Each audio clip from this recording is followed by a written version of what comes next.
Activity 3, read the sentences taken from the story. താഴെ നമുക്ക് സ്റ്റോറിയിലെ ഒരു ചെറിയ പോർഷൻ തന്നിട്ടുണ്ട്.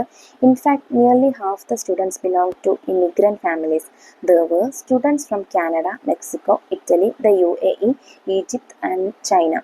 കുഞ്ഞു Chirutha was the only Indian. The term Indian denote someone from India. ഇപ്പോൾ ഇന്ത്യയിലുള്ള ആളുകളെയാണ് നമ്മൾ ഇന്ത്യൻ എന്ന് പറയാം അല്ലേ. Here is a list of such words for people from different countries. അത്തരത്തിൽ ഓരോ കൺട്രിയിൽ നിന്ന് വരുന്ന ആളുകൾക്ക് ഓരോ പേരുകളാണ് പറയുക.